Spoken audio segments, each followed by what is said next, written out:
Good morning. Hello, hello, hello, hello. God, nothing like failing on the length of tape I had to start me off in the first place. These are supposed to be the same length. Is that my fault? Is it the provider of the tape's fault? I don't know, but we'll try and make one longer. Try blue one. Yeah, I don't mind. As long as there's something there. You got the idea. Imagine there's a line that runs all this way. Good morning, everybody. If you don't know me, my name's Ben. Should we try the black on black? It's working perfectly. You'll also see a nice spelling mistake. I only put a few words in my slides today, and I even managed to make a spelling mistake. Supposed to be a teacher. I'm not even sure what's going on. Well, good morning. I'm not sure I'm going to talk over this now, am I? Imagine. Whee! Super. We'll come back to this. Imagine going somewhere hostile. Going somewhere where everything in the room doesn't care about you a single bit. Somewhere where potentially everything around you is maybe even trying to kill you. Welcome to Fratton Park as a Saints fan. Or maybe the toilet roll aisle during COVID. But outer space is like that for humans. Without the capsule, without the suits, without the oxygen, without the pressure, the shielding, a human being lasts about 15 seconds before you end up unconscious. That was what makes the astronauts of Artemis 2, who recently went around the moon, quite remarkable. They sat on a Big Ben-sized rocket with explosions at the bottom that were about a third as powerful as the nuclear bomb dropped on Hiroshima. For the rest of us, T levels. That's like making 3 cups of tea a day for the average British person for the next 225,000 years worth of power. Huge amount. And then rocketing into an environment that could potentially kill them in seconds. Something quite remarkable. About 250,000 miles from the nearest Costa, let alone a hospital, a fire engine, or an extra bit of help from anybody. Everything keeping them alive, the oxygen, the heat shields, the guidance systems, have also been built and tested by somebody they've probably never met before, and never likely will, and things they can't personally verify or test. Some of the most highly trained people on the planet. But the moment those engines ignited and lifted them off, all they had really left was trust. They had to trust. It's the only way it's going to get them there and back. Confucius said nations and states survive without food or weapons, but never without trust. The Dalai Lama said trust is the basis of human happiness. Immanuel Kant said human communication totally collapses without trust. Brené Brown, that no true human connection is possible in life without a basic amount of trust and the vulnerability that comes with that. The world knows about the importance of trust. And I think it's no different in the kingdom. That we need trust. Because at the deepest level, that is what faith is really all about. Here's a definition of trust I like. Letting another person take care of something that you really care about. Letting another person take care of something you really care about.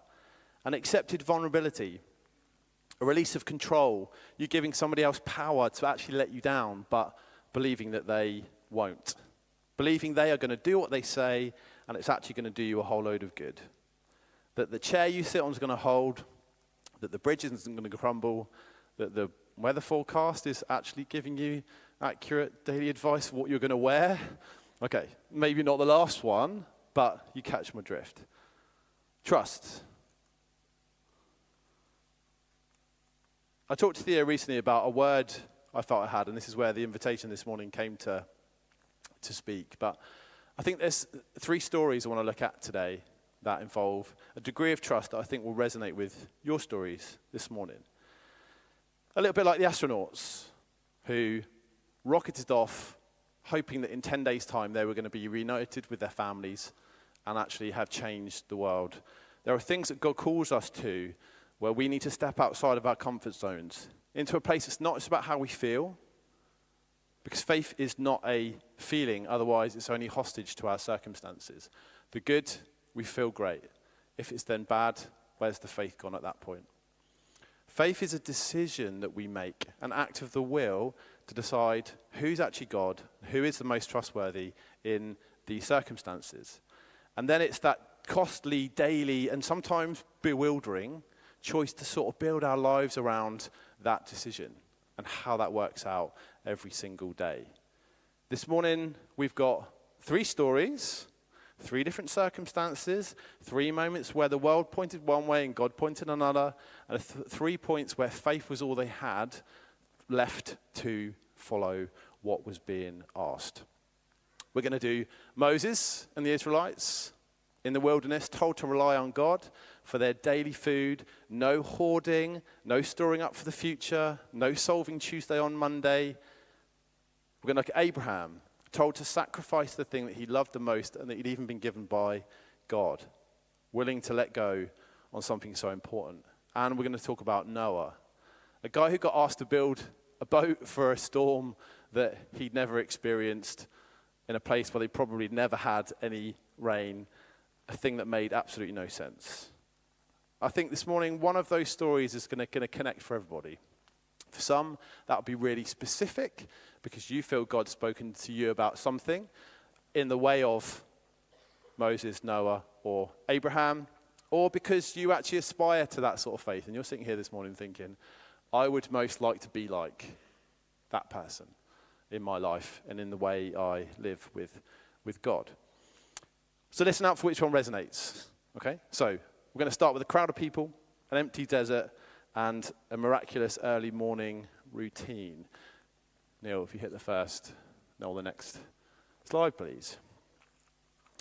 So, whistle-stop tour of 3 stories we could spend a long time on.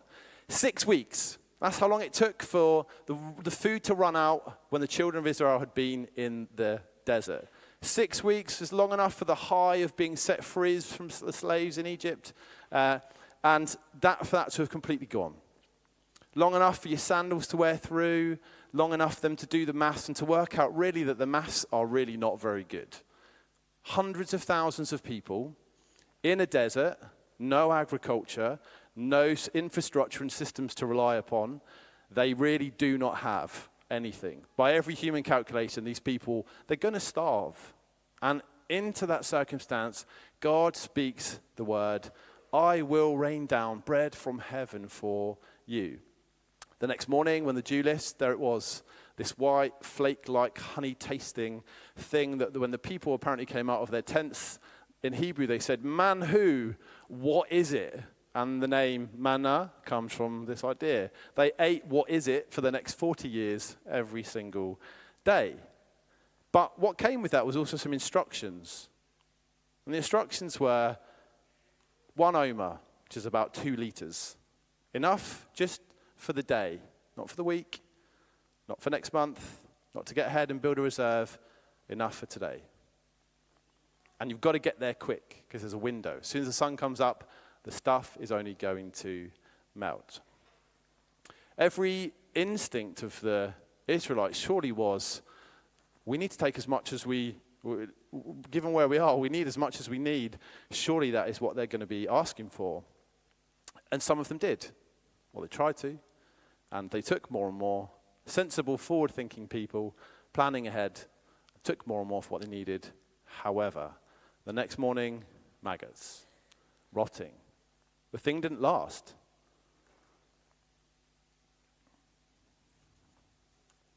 The hoarding wasn't just pointless. It was also a statement that said, I don't believe that tomorrow's provision is actually coming. I need to provide and secure my own supply. It was probably anxiety-driven. People worried about the kids, the family, okay? About falling behind maybe for us, confusing diligence with worth, productivity with identity. And God asked numerous times those people and said, how long will you refuse to trust me? Confident that he was going to provide. Sometimes the inability to stop isn't a virtue. The manner says sometimes actually it's a faithlessness. We worry and we strive because we are not actually settled on the big question about whether God is going to provide. We live in a culture that's made a God out of productivity. Optimized mornings, 5-year plans, passive income, the assumption that actually if you accumulate enough, you plan carefully enough, you're going to be fine and you can rely on yourself. The question is, what may we be hoarding? Control, money, options, certainty? Is there something you feel you haven't trusted God with that actually is sitting in your tent, if you like, that's only going to rot and rust over time? Jesus obviously says that he's the bread of life, the ultimate provision. But are there things today where we need to say, God is going to provide what I need just for today? Our next story. We've got a father, a promise of 30 years in the making, and 3 days that he was never going to forget. Next slide. A man who waited his entire adult life for one thing. Not wealth, not status, but a son. For decades, nothing. And then impossibly, when Abraham's 100 and Sarah's 90, the child of the promise that they've been waiting for. God keeps his word. And then he speaks again. Now take your son, your only son whom you love, Isaac, and go to Mount Moriah and sacrifice him there. The son that he'd waited for a century, the child who the promise rests upon, and Abraham's being asked to give him back. If it causes you any confusion or questions, I'm sure Abraham felt precisely the same at times. But, irrespective, notice what it says about him.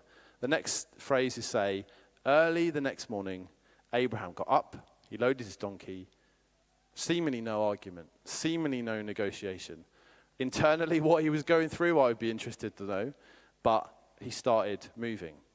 The journey was about 50 miles.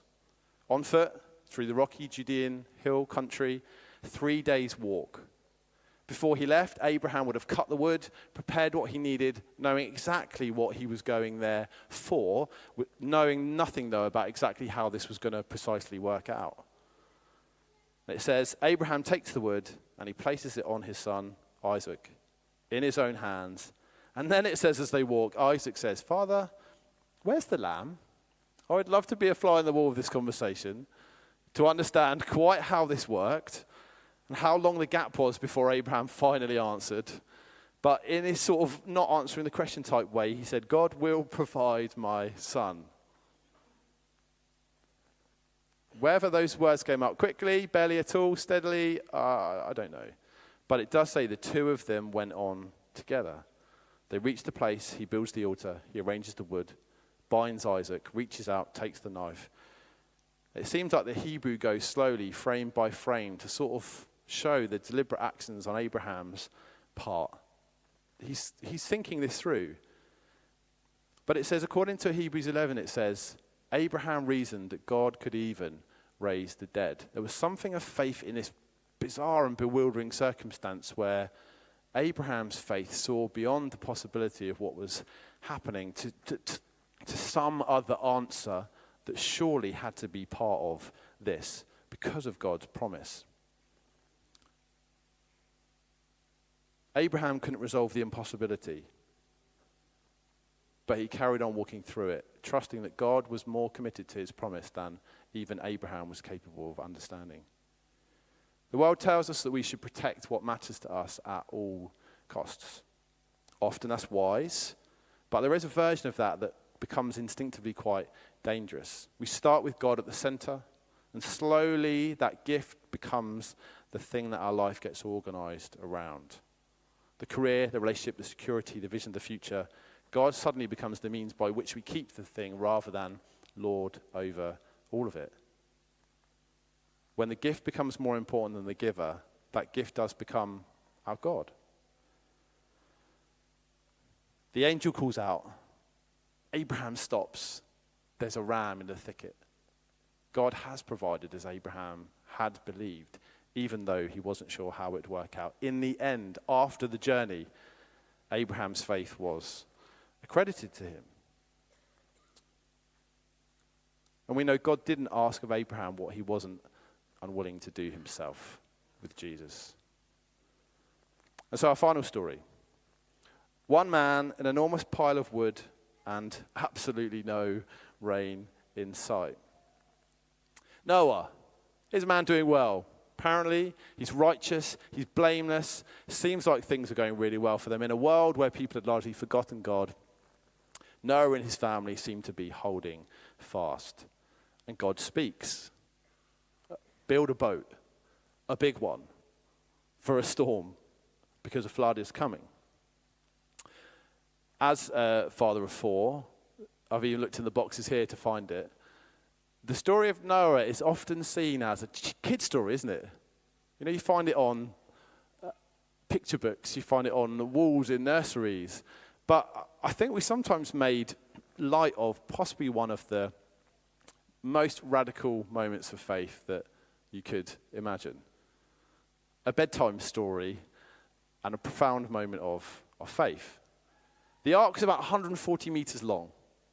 It's about 1.5 times the length of St. Paul's Cathedral, 3 decks high, about floor space, about 20 large homes.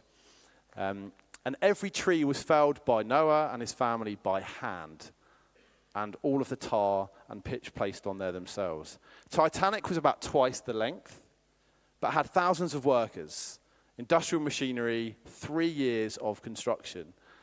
Noah and his 3 sons built it with their hands, and they managed to build something to survive a global flood. Scholars reckon it probably took between 55 and 100 years for them to build the ark. 55 and 100 years of sawdust, of sore muscles, of the same people walking past, the same neighbors, the same expressions, waking up every morning, going back to the workshop for a product and a project that doesn't seem to be bringing any sort of return right now. There may never have been any significant rainfall before that, which means that Noah was warning about an event that nobody had any idea even what it really meant. No sense, no forecast, no precedent, just this word from God, and on Noah's part, a decision that that word was enough. And it says of Noah, Noah did everything just as God had commanded him. Seemingly no crisis of confidence, seemingly no committee meeting, just a faithful obedience that this was really truly what he was going to be experiencing. Just hit the next slide now. We live in a culture that's allergic to some kind of commitment that we can't justify. We like to keep our options open. Run a pilot before we fund the project. We never like to look at the person who builds the boat and actually the rain never ever comes. Goodness me, would that be bad? But I wonder if there's something that God's spoken to you about, that you've been waiting to start, that you have a real sense that's going to happen that doesn't necessarily make sense to everybody else.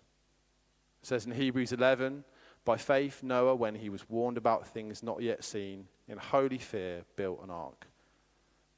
That holy fear, a settled conviction that God's word was more reliable than the crowd's opinions. God was Lord, and Noah was going to live like that was actually true. And so he picks up the axe, and so the project begins. The faith and the obedience on all of these came first. And then the providence was brought forwards. It was on the other side of 50 years of building. It was on the other side of a 3-day walk. It was on the other side of going out every single morning to find the food that they found what they needed. So there we go. 3 stories. 3 very different expressions of faith. Okay, we've whizzed through them. You could spend a whole series talking through some of these people in their circumstances. But the same logic underneath them all. And the same question about who ultimately is God in each circumstance? Who is the most trustworthy thing in terms of food, in terms of the future, in terms of the things that we love the most? And going back to that, it's what faith is, isn't it? It's not a feeling we generate. It's not some confidence that we manufacture. It's an evaluation about who really is the most trustworthy and a commitment to that. to trust God's word over some of our circumstances, his character over our feelings, his lordship over maybe even our own need to be in control. And it always has actions associated. The building of the ark, the walking of the 3 days, the going out every morning to find what they needed. Real faith has to show up somewhere, in the diary, in the bank account, in what we do on a day-to-day basis, in the decisions that we've been putting off, in the thing you need to finally put down and sacrifice. Whose logic is it that we are living by? This morning, the tape on the floor is because I want to invite you to respond, to think about the fact that one of these stories will resonate with either a personal circumstance or something specific that you feel God has spoken to you about.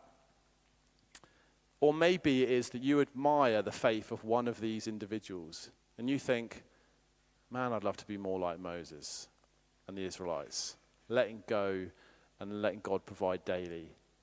I'd love to be more like Abraham, willing to even not hold tightly the things that I love the most. Or maybe I want to be like Noah, ready to build something and hear the word of God and put myself out there for year after year after year based on trusting his word. Maybe some of you could write down specifically, I wonder this, if there's people in the room who actually have a specific word that you think, I could write down to you now on a piece of paper what I believe God has spoken to me about in one of these three circumstances. Maybe for some of you in the room, it's as specific and as clear as that. And today we want to acknowledge that. We want to respond to that. So if you want to stand up on your feet, Mikey and team, if you want to come on up.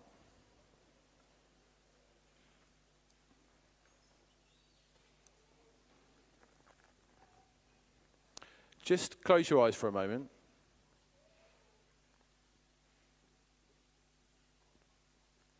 And then we're going to invite everybody down to come and stand in one of these places. Think about which one is you. Okay, just close your eyes for a moment. Maybe this is already obvious for you.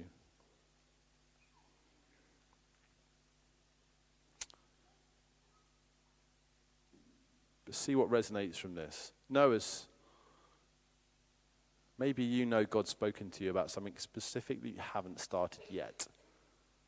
Maybe a business, maybe a calling, a step of generosity, a conversation you've been avoiding for months. Something that only makes complete sense if God is who he says he is, and maybe looks slightly unhinged if he isn't. God's asking you to pick up the axe and start building. Maybe you're feeling like an Abraham in a season of sacrifice and surrender, letting go of something that hugely matters to you, a relationship, a dream, a chapter that's coming to an end that you didn't choose for, something that you don't necessarily feel okay about. The invitation for you is to simply keep moving, to keep offering those things to the Lord, because he will provide the ram in the thicket. Finally, the Moses. You're exhausted. Maybe you're tired of carrying more than you need to carry. You're tired of trying to pre-solve every possible future, that Sunday anxiety, the sleepless nights. The sense if you only just get enough, then, you'll be fine. You'll feel secure. Well, your invitation is to put some of that down. Maybe to keep closing the laptop, take the day off, give your money away. Trust that tomorrow's provision is going to be there because it's been there every single day so far.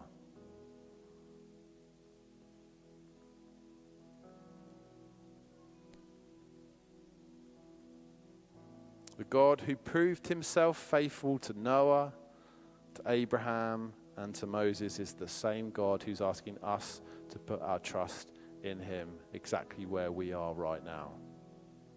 Not because it's easy, not because it makes total sense, but because he's in control and he absolutely loves us and is faithful more than anybody has been proven to be in all of history. And because he did it with his son.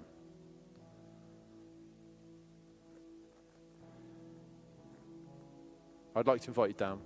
If you feel like Moses and the Israelites and the daily provision of manna is something you'd like to respond to, come and stand in this section or near it if you can.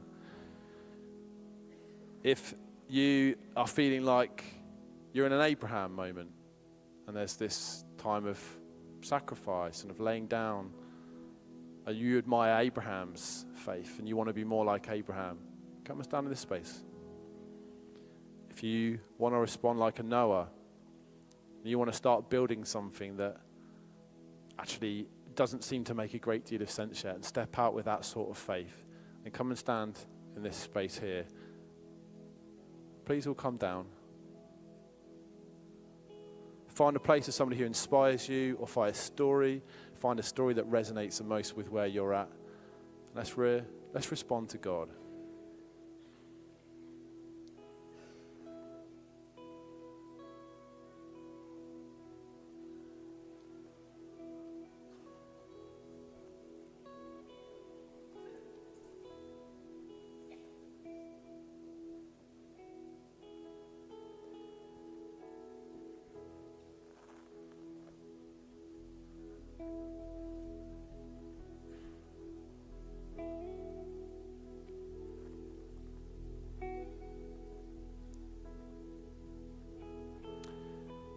If you really feel that God has spoken to you specifically, like I said, you could write down the thing that you really believe God has spoken to you about personally, we would love to pray with you with the ministry team. If you would be willing in this moment just to raise your hand, somebody where you're saying, yeah, I really think God has spoken to me about this. Can you just do so? It'd be great. And we would love to send some people to come and to pray with you specifically. That's great. Thank you.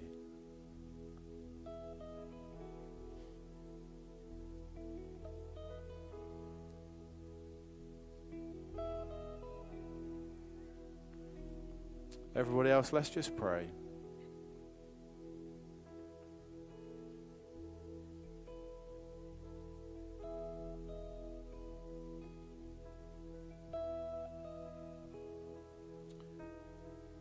Father, let this be a house of faith.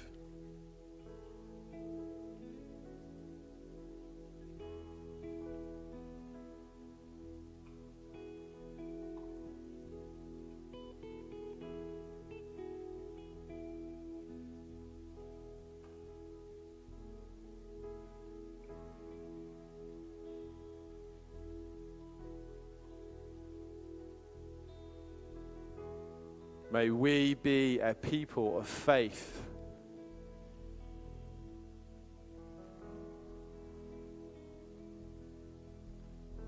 God, may we trust you above every single voice, over every single circumstance. Faithful is the Lord, and most worthy of our praise.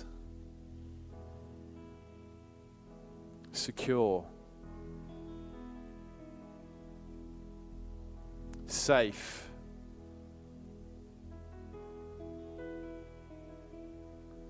guaranteed, confident,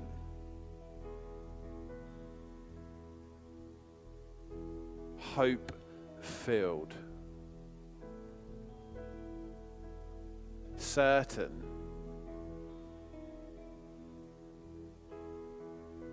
steady,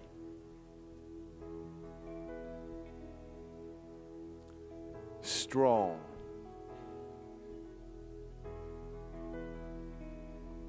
and at peace.